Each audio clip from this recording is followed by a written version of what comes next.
gentlemen, and fellow comrades. We are back at it again with another Lullaby Stories exclusively on ElectrostepNetwork with our guest of today, Trent, aka Download. Trent, how are we doing today, my man? I'm doing great. I'm feeling better now that I'm on this podcast. Feeling Yeah. wonderful right now. Heck yeah, man. Heck yeah. I love the Yeah, attire, by the way. Love the attire. thanks. It's just, I mean, I get that. Like, it's funny. It's just how I dress. I went to a show yesterday, and I feel like I was like walking. It was a post emo revival show. It was Hawthorne Heights like Oh shit. festival. Because Okay. yeah, I used to be in a band when I was in high school, and it's like a total throwback. Like it was like Seosin and Hawthorne Heights and God, Cartel, like a bunch of bands that I really listened to like front to back when I was in high school. And some people walked by, they were like, "Oh, you looks like what was it they said?" They were like, "Props to you for coming to the show looking so dapper." And I wasn't wearing like the full getup. I was just wearing like a button-down shirt, but it was funny to me because the way that I dress is I think just I really admire the days when like people used to dress up like all the time. Yeah. Not to be Yeah. like completely fueled by nostalgia, but like I just I think that everyone dresses down now, and it's kind of always been like just my thing. Like I've kind of dressed like this for a while. I've upgraded though. I have like I think kind of cooler Cool like threads, right? designs. Like I don't Yeah. know. Yeah. I like the Patterns and designs, stuff. the patterns. There you Yeah. go. Right. Yeah. Well, with For that kind sure. of stuff, you got to be careful too, because like not only do you got to think about patterns, but then you got to think about colors and then other patterns and how they fit together. And like, how long did that take for you to get like down packed once you started adding more complexities to that? Mm. My friend Dylan runs a fashion line, and he always says that you should only pair three colors together, otherwise it becomes overwhelming. I think I broke that rule today, but like, yeah, I don't know. I try not to like. I just don't really overthink it. I have stuff that I like, and like, I'm just gonna throw that together. I'm like, try to not be too outrageous or like ostentatious with my clothing choices, I guess. Like, I don't want to wear something that's gonna be like completely gaudy you Right, know? right. But I think like having a cool pattern it keeps it interesting, For rather than just sure. doing like static colors. Absolutely, absolutely. So you were in a band then. I see a lot of instruments behind you. Are those guitars? Oh, dude, you don't even know. I've got a whole wall of like a rack of synths right here. I've got a synth rack right here and Oh like my God. a bunch of Moger Fogers, a Roland TR-8S. I've got like my full studio. I've got Focal SM9. If you're into gear, like I've got SM9s, Unity Audio Rocks, two Aventones. I run through a Symphony, an Apogee Symphony. Excuse me, I'm an Apogee guy. Mhm, mhm. Um, I have a stack of like guitar amps over here, and yeah, those are a bunch of guitars and basses that I've got behind me. And I wish that like before everyone's gonna think like, well, why don't you use those on your songs? I'm like, I don't know, like I just play them for like leisure, like or leisure, Mhm, whatever you want to say. Like I don't really mhm. it's funny like amassing outboard gear, how little most musicians really use it in their Mhm. process. Like pretty much everything that I do when I create music is in the box because I want to work for like efficiency. Mhm. Like my biggest thing is just getting things done, you Right. know? It's hard. Like everyone has a life, a day job, like things that they're doing until as much as people want to like artists want to pretend that they don't, like come on, dude. Like no one is really crushing it until you're crushing it. So, Right, right. Exactly. here I It's am funny. fucking demystifying this bullshit like. It's funny that for somebody that has a name download that you have so much hardware analog gear with you kind of thing. Because whenever I Yeah. think of that, I think just straight like, download software, like, you know what I mean? But like it also still fits brand whenever you think of like technology as a whole. But like, how long did it even take to amass such a collection like that? And like, how often do you find yourself making music versus just going down a path of like, what sounds can I make? Oh, it's always music. It's never like what sounds can I make? If I'm on that like I don't know, that line of thought or that train of thought rather, I'm doing it in Serum and I'm doing it with Okay. post processing. So, There you go. very rarely am I like, and I should do this more. Like, I have this like rack of synths set up, and this is gonna be so embarrassing to say this, but like, I haven't actually like plugged everything into like I have a Z24, so like all of my synths would go into there because the ins and outs of the Apogee Symphony are like it's a desktop. It's not like Uh-huh. the Symphony rack, which Uh-huh. you'd be able to do all of the ins and outs that you want right there. It's like fully, for lack of a better word, modular. Like you're able to kind of build it out. Mhm. The desktop doesn't have that capability. It's got fewer ins and outs. So I'd have to run the Z24 into the desktop, and I haven't set any of it up. It's literally like the stuff is just sitting here. Um, Eventually I'll get to it. It's like one of these everyone like amasses projects, Yeah. and Yep. like but yeah, everything I do is pretty much it's kind of on point, right? I guess because like Right, just to right. touch on what you were saying, like I everything I do is in the computer, you know? Yeah, yeah. I would like to kind of venture out more to like doing more outboard gear style content. Like I recently met Che, if you know who Che is. He's a Yeah. mousetrap guy. Monkey Che. Hell Yeah, yeah. he's rad. And he does it, I mean, obviously goes super viral doing all of that stuff. Another great artist is Kink. So he's Mhm, mhm. Kink303 on Instagram, and just doing a lot of the cool modular outboard type stuff. But I don't really make techno. I don't make Right. like the stuff that I make doesn't feel that organic, which is like that's kind of something I'd like to dip my feet into a little bit more in the future. There you go. There you go. Okay. So let's rewind back, right? So you grew up, you were in a band, right? When and where did you start determining, okay, this is it. This is like I want to do download, like I want to start making electronic music. Um, this is okay. I'll like truncate the story as much as possible for you. Okay. So, started my first band when I was like, uh, I've told this story before too, but okay, I was young. Like we Mhm. started our first band when I was like 9 years old, and like we took it way too seriously. Like we were like that was like what we were doing when I was hanging out at my friend's house. We were like we should start a band, and like we kind of just rolled with it because like my buddy played guitar and he was good at it, and I had played like an assortment of instruments. Like my mother started me playing piano when I was like 2 years old, so like Oh barely old wow. enough to like touch the keys and stuff. I hated my piano teacher too. She sucked. Um, she really like pushed me, and maybe that's like I haven't talked about that in therapy at all, but like she yeah, no, she like really fucking drove me to read music and to try to be like a very classical pianist, which never really vibed with me. Like I was always more emotionally, I think, on the side of like wanting to just create things by ear or learn things by ear. And like that was Mm-hmm. never nurtured for me. So Hmm. it was always about like reading music and doing it classically, which of course I could do, but I was never comfortable with. And my brother played in a bunch of bands. I'm from El Paso, Texas, Oh originally. wow, And if you okay. know anything about El Paso, like very few artists have come out of El Paso. Like there are a few big ones now. I mean, Cigarettes After Sex, the Mars Volta, namely, was like, well, they're from LA, but At the Drive-In was like the big band that came out of El Paso. And of course, if you're into dance music, then Riot 10, Chris still lives there. Um, and I think Nazar is from El Paso too. There's a few other Oh, no people. way. Okay. Yeah. So, anyway, like I said I would make this as short as possible. It's long. But look, so I my brother used to play in a band called Fall on Deaf Ears with Cedric from the Mars Volta, who was in At the Drive-In, right? And Okay. Laura Beard and Sarah Reiser were also in this band. These are two women that unfortunately passed away on the drive back from I think Damn. South by Southwest. So if you ever listen to the At the Drive-In song Napoleon Solo, that song is about them. And my Okay. brother played in that band, right? And so like he had these guys over at our house constantly when I was a child. I didn't even know who they were. They would come over and they'd like play with me when I was a kid and listen to me fuck up on the piano like left and right. Can I curse on here? I don't know. Yeah, Is that go for okay? it. All Yeah, right, yeah, yeah. go for So it.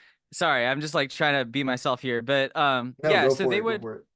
they would come and like play with me, and eventually, as I kind of grew into adolescence, like we'd started the band because I this was during I'm 33. Like this was during the um big explosion of music videos on TV. So like MTV2, Fuse, I would spend my Music time on demand literally on Spectrum, yeah, or I like Time I Warner here. Yep. yeah, I would Yep. just spend my time watching music videos. Like this is before the advent of reality television like really took over, right? Like Hmm. Hmm. MTV is now, I think, almost entirely reality television. I don't know if they play any music at all, you know? They typically just play ridiculousness now. Right. Well, that's like the actual show, right? That's what you're Yeah, saying? yeah, Like, yeah. It's just like a clip yeah. show, literally. Like Yeah, that's yeah, yeah. majority of its content now. Rob Dyrdek owns that now, pretty Right, much. But right. anyways, go back to you. No, he's amazing too. I'm a He huge is. fan of his. Like He's a genius. his work ethic is like really, really inspirational to the way that I try to attack my day to day. Oh But that's yeah. neither here nor there.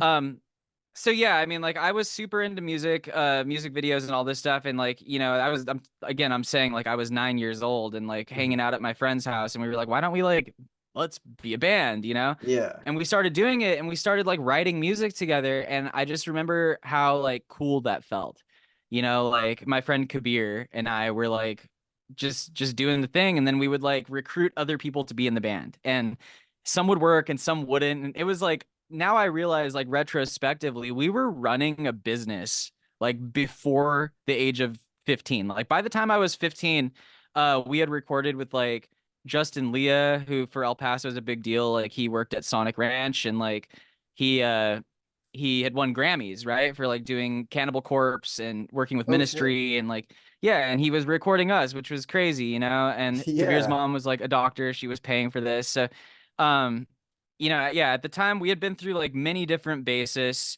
and this is gonna get to the point, right? Like, so It's all coming we around. it is, yeah. So Yeah. so we had been through a number of bases, and there was this guy that I met at I've never told this part of the story. I was like at driver's ed. And there was this kid that was like outside. I used to smoke cigarettes. I was like a bad kid in high school. I was like 14 smoking cigarettes, like 13, 14, whatever. And like It happens. um yeah, and I mean El Paso's boring, dude. There's like nothing to do besides like drink and do drugs and smoke cigarettes and party and whatever. Like, so that's like that was really like just the fundamentals of my um Day to coming of day, age, huh? if you will. Yeah. Yeah. So this kid, I met him and he was like super into music and he was like, "Yeah, my dad manages bands."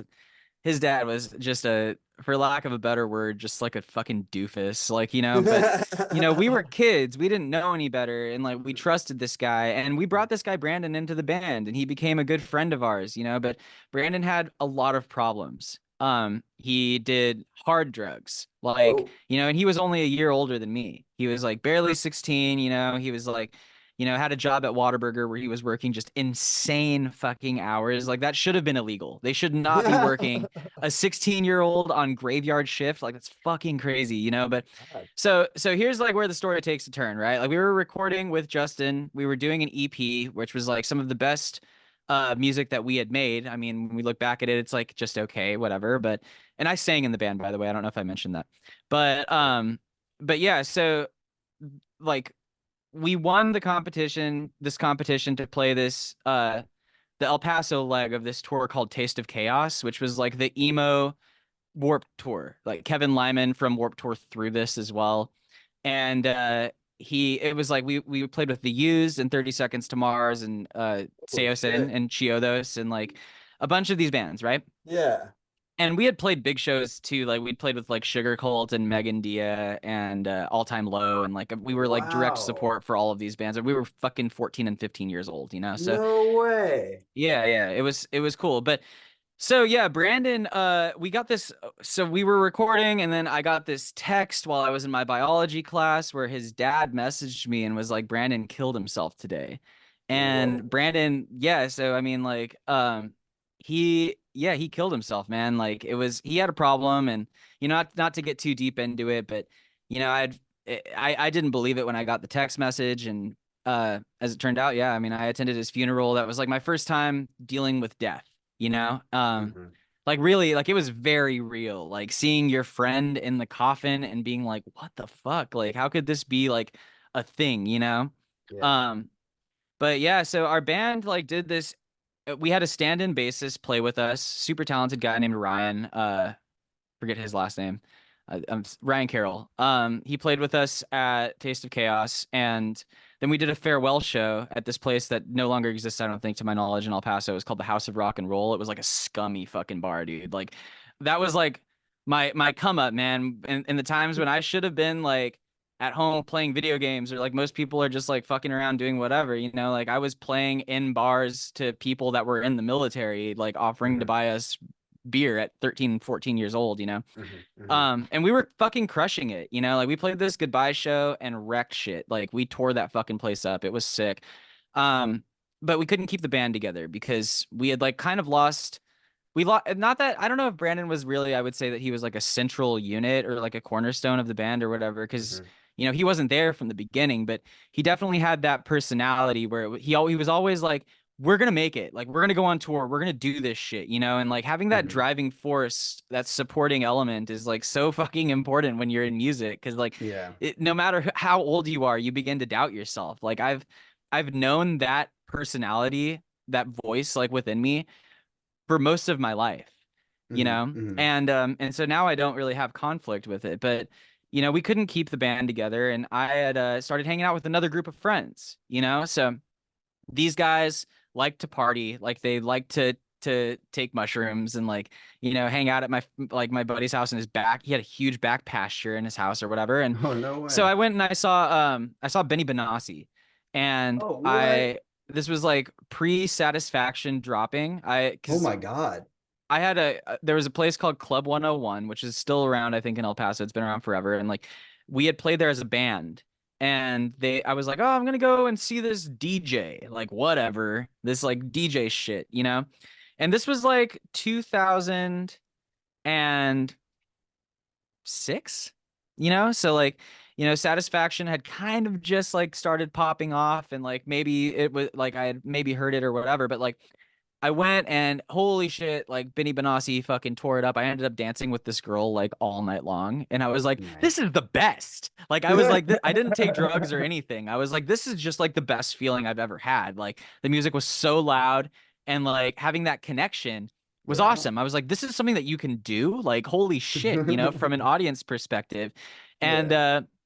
so I told my friends, I was like, yeah, I mean, we've got to go to a show and take mushrooms. And then it was kind of like somehow that just didn't happen. And we went and saw Infected Mushroom, but we took ecstasy.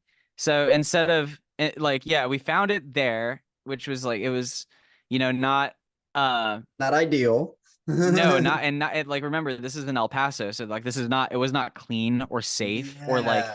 you know, it was Yeah. like, yeah, not advisable. But Don't we do drugs, found the kids.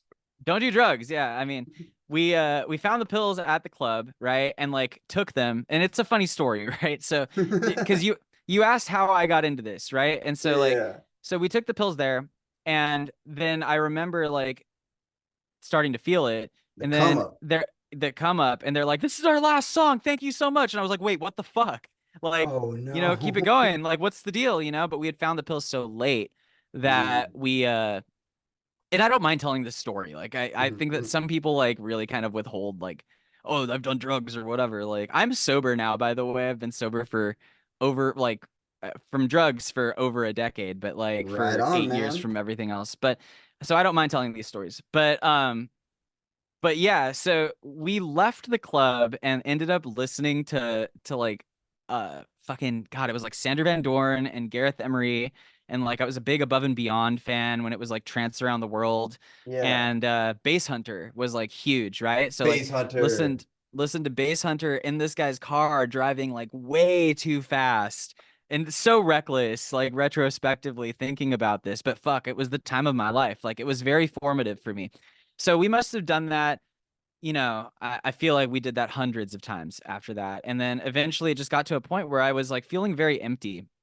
And I was like, dude, like I want to be a person that makes music again. Like I want to be on stage, you know? And so like I remember we used to hang out, like a bunch of my friends that we were all like raver buddies. You have your crew. Like if you're listening to this and you go to parties, you have a crew, right? Like people Oh yeah. usually have a crew. They have their gang Absolutely. of people that they hang out with and go The and squad, party. you And know? your Squad squad, up. yeah, for Yeah. sure. And you know, my squad was like we all of us were like had somehow come to this point where we were like, we want a DJ, you know, and like it's funny. One of the guys that was kind of in my crew was the dude who was Riot 10's first manager, you No know, and way. like blew him up. Like really like, you know, I don't know if he gets credit or like what the situation really is, but like I mean, I remember when Chris did his first tour and like he that motherfucker really did it the rock and roll style, man. Like I remember distinctly,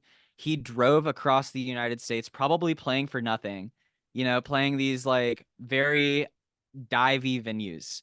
And he did that I think 2 or 3 times before things really started to pop off for him. So like there's something to be said there about the value of like rolling your sleeves up and getting out there and fucking doing it. And like people have too many big expectations when it comes to dance music. I think like I even got into this thinking like, oh, like there's so much money to be made. And it's like the longer you're in the industry, you're like, there's no money to be made. You know, it's like the people that make money are at the very, very top, and you have to work incredibly hard and be, you know, even a little bit vicious. Like it's tooth and nail to get to that point. So just having a good brand and having good music is just not enough. Like the industry has changed so much.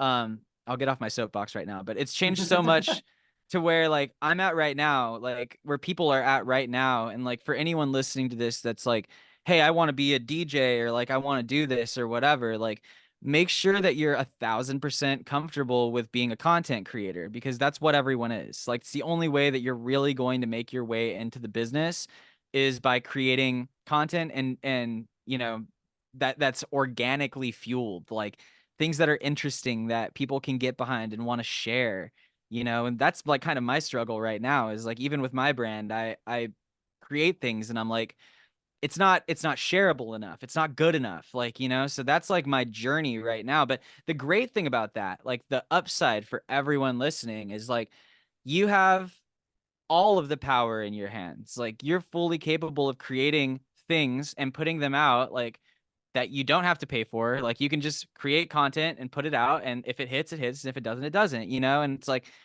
you don't have to wait for a label to do that. Like you don't have to wait for anybody. Actually, the more you do that, the more leverage you have over record labels and the more they'll want to work with you. That's a Hell lot, yeah. right? Sorry, you're gonna have to No, decompress all of you're all that. good. But You're that's all my good. story. I mean, you asked. It's your fault. It is my fault. So Yeah. when did it come to picking your name and your style? Um, so we were like all kind of sitting like my rave friends, my squad, right? I Mhm. remember that we were sitting at my friend Adam's house, and I was really into Bloghouse. Like there were so many different websites. Like I mean, Earmilk was one of the OGs, but um God, I can't even remember like most of them at this point. There were so many of them, so many blogs that were posting dance music. And I would go onto these blogs and I would download all of the music that I could find, like literally all of it. I didn't care if it was good. I didn't care if it was like, you know, something I would never play because I wasn't considering that. Like I was like, you know, I was just like, I just want as much music as possible. I think I kind of saw the writing on the wall too. Like I think I saw that there would be value in having a plethora of music, like a back catalog to be able to draw from down the road. Mhm. Um, I've always like, and this respect has grown, but I've always respected like DJs like, you know, like Diplo, who like Diplo really is a selector. Like I don't, this is a, I talk to people about this. I don't plan DJ sets. Like I just have a huge playlist of a bunch of songs and I'll select from there, you know? So it's never a situation where it's like, and this throws people off sometimes because I know people curate the fuck out of their DJ sets. Like, this is the point in time where I play this, and this is what happens here. And it's like I just never do that. Like, I want to read a room and I want to play according to what I think the crowd will vibe with and like what I think is cool. And I'm a big proponent of real DJing, you know. It doesn't mean that my sets are always 100% polished. Like I Mhm. remember I'm just like thinking about the set that I played the other weekend, dude, and like there was like this moment where the right CDJ was like fucked. It was like completely borked. Like the tempo slider was fucked, and I was just doing some shit at one point where I was scratching, and I was just like, I think the video is going to be posted online actually, but I was like, what am I just thought in my head, like while I was doing it, it was like a weird transition. I was like, what am I doing? Like, I'm just going to stop doing this, you know? But most of the time it works, right? Like I love DJs like James Zabila and Pearson Sound and James Hype, right? More recently, like he kind of blew up with the real DJing thing and Craze. And I actually like really learned to DJ from DJ Shifty. So he's a, you know, I think a DMC winning turntablist, you know. So he kind of taught me just the fundamentals of this stuff, and I've always looked up to Sam. He's sick. But that's how I got my Hell name because yeah. I download everything. I downloaded everything, you know. Hell yeah. The Hell brand yeah. came with it after the fact. So when did the CRT come into play? Very shortly after the fact. Like I came up with the name, and Hmm. then I had spent just like I think I got obsessed with it, and I was Hmm. like thinking about like, okay, like how could this be like a thing, you know? Hmm. How could this be a brand? And of course, like I'm a huge Dead Mouse fan, like Yeah. huge Dead Mouse fan. Like I remember seeing, you know, Dead Mouse play to a 500 cap room where it was No like, way.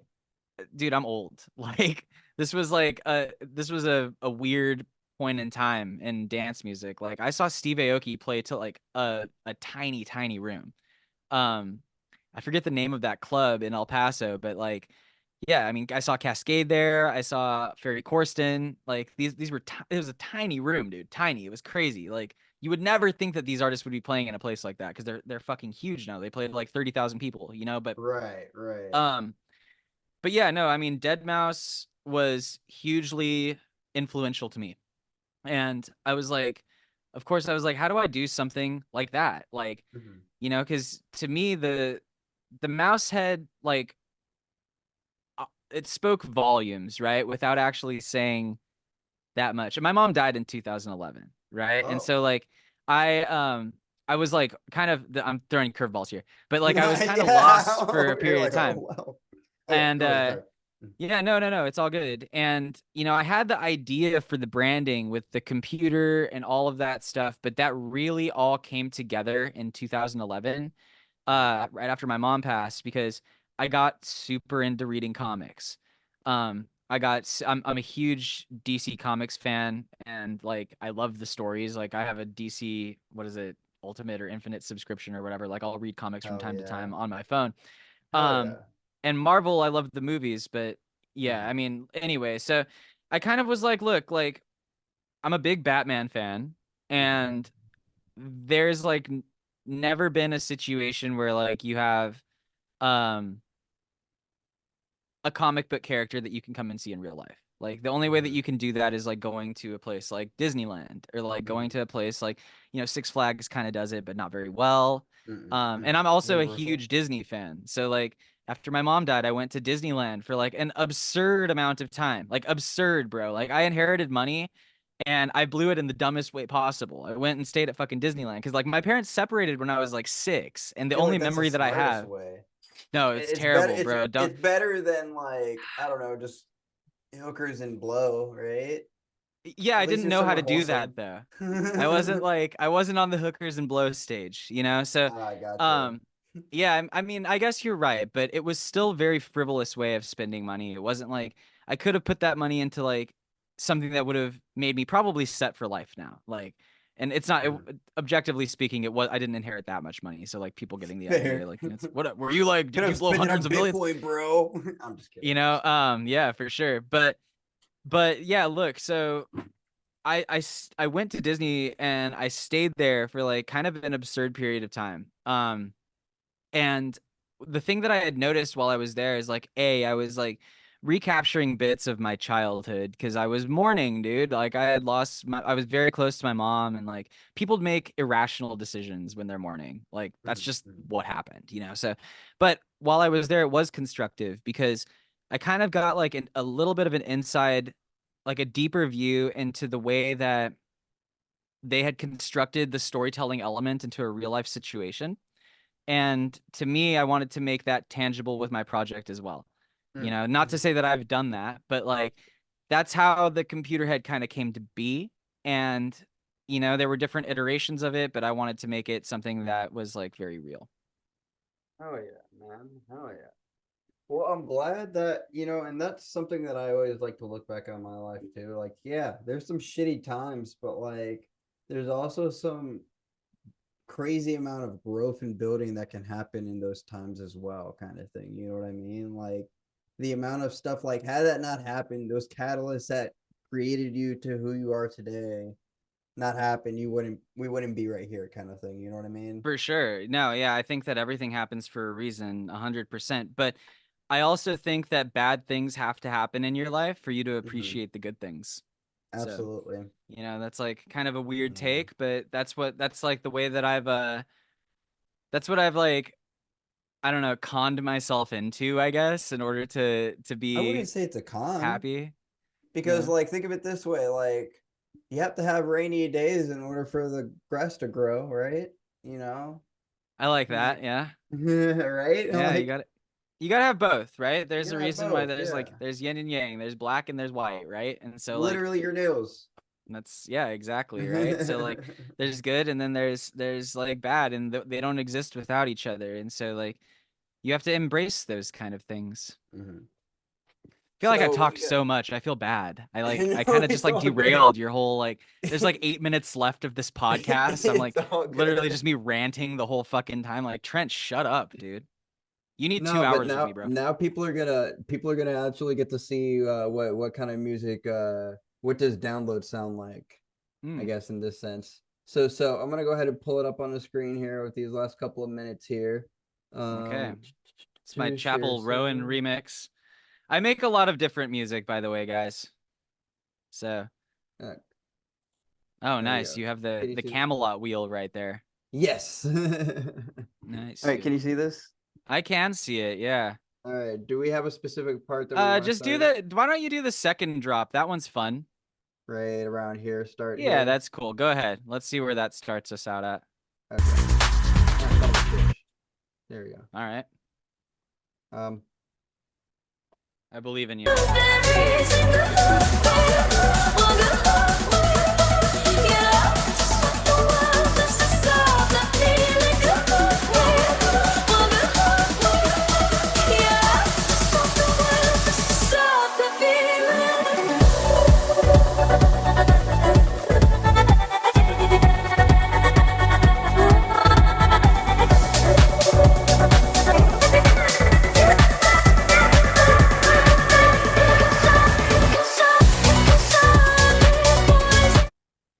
Hell yeah. So, admittedly, before I have you say anything else, admittedly, I fucking hate that song. I didn't even know what song that was, but I hear it all the time at work. But I loved the vocal processing that you did in that drop. I love that kind of articulate, like granular stuff right there. Let's talk about that a little bit. Tell me your process on that. Which doll are you again? Ableton, right?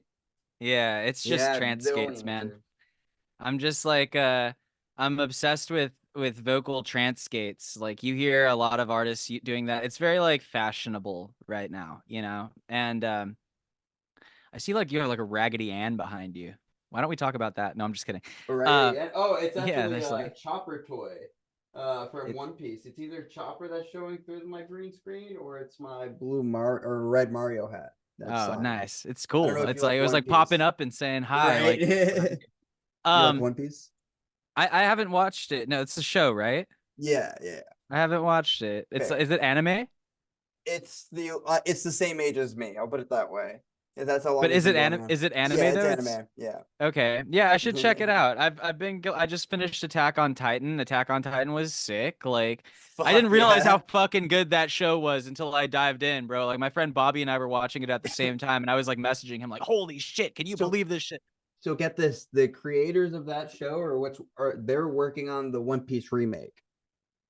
I'm in, dude. Let's fucking go. But Fuck yeah, yeah. so yeah, Sorry. no, you're good. I mean, like I make a lot of different music. Like some of the music that I'm gonna be putting out soon is like, you know, it's How funny. soon? I mean, I don't fucking know. I'm like, I'm releasing remixes for the rest of the year, and I'm not really doing any originals. I'm shopping them right now for Q1 of next There year you go. to There try you to get go. like some semblance of stability, like consistency, stability, whatever. Like, Yeah. trying Look. to figure this all out. But but yeah, I mean, I make like music that I find interesting now, and like I Mhm, try to keep it somewhat fashionable too, so I'm not making stuff that's like too in the past, if that makes mhm, sense. mhm. I don't Oh know. yeah. But yeah, I mean, I had someone hit me up the other day, which I really was like very flattered, and he was like, I remixed or I mashed up one of your songs with like a Walker and Royce song, and I was like, dude, Nice. send me the mashup of that. Like, he showed it to me. It was sick, and I was like, a lot of people find that my music is difficult to DJ because it's like a little bit left field, I guess. It's not Yeah. like really, I don't know. It does. I don't know if it's like super easy to DJ or difficult to DJ. I don't know, but it was cool to hear that he was like, your music is really fun to DJ. So Oh yeah. I always had like the same feeling with artists like Data in the past, and Data and like Deuster and La Castlevania, and like, Yeah. these are a lot of like artists that were very formative for me growing up. Mhm, mhm. Well, we We're out got of time. about, Yeah, yeah, we're we're out of almost out time, of dude. time. You got Now so with this little bit of time here, do you have anybody that you want to give a shout out, send some love to? Any last things that you want to let the audience know, Trent? dude, I just love everybody. Like, I don't know how I could like call anybody out specifically and be like, I love That's a you. I great love you answer. all. Like, I think anyone that's like helped me along or like pushed me or stretched me beyond my means or like given me a hard time, like I The love piano all of teacher. those people. Yeah, Irma, dude. Big shout out to her. I don't even know if she's still alive, but like, yeah, I mean, there have been so many people that have really like kind of pushed me. And I think that you should gravitate towards the people that holistically push you. If you're an artist listening to this, like, don't ever grow complacent or don't surround yourself with people that tell you that everything you do is good. Like, like you should Mhm. really dive into like pushing yourself further to create better things, and like we all have a process. So I have friends that say that I'm I'm nihilistic, or like I'm That's me. That pessimistic. I'm that friend in the group. You're like perpetually positive, No, no, no. or you're the nihilistic one. I'm the nihilistic one. Exactly. Yeah. Yes. Yeah. So, but I think that that's somewhat important, like I Mhm. have a very, and, we can talk about this more on another podcast or something, or just in general, but like Yeah. my view of the industry is what it is. And I think it requires a lot of clarity to be able to kind of maneuver through this industry. Like the music Yep. industry sucks, dude. And it's really hard, You need to take a and big it's old like, sip of humble tea to get it to for this. sure. For sure. But you also have to be like equally as delusional, Yep. So it's like you have to have like both. It's again like if the theme of this is anything, it's like the yin and the yang, right? So it's like Mhm. both of these things together. And for anybody that is considering being an artist or like considering doing this or whatever, you can reach out to me, and I can't guarantee I'll always be nice, but like in regards to like, I'll always keep it real with you, and I'll tell you Hell yeah. like if you ask the right questions, I'll give you the right answers for sure. Fuck yeah. People are gonna say that download's a dick, dude. They're gonna be like, oh, dude, he just Nah, said that he's gonna be nah. mean to me. Dude, we can have a whole conversation about that too. Like so many things we said, man, I can be like, man, we could talk a whole hour on just this alone. But anyways, Now with you that know how my being said, therapist feels, all dude. It's the right, worst. Trent, Anyway, we got less than a minute remaining. Everybody, this has been Electrostep Network exclusive lullaby stories with today's guest, Trent, aka Download. And thank you guys all for coming out. Have a great, wonderful time. Take care. follow me. Wait, Peace. follow me at Follow, download. follow at Download. DOWNLOWD. Yeah. All links down Everywhere. below, of All course. socials. There you go. All socials, motherfuckers, all Thanks of for them. having me. Of course.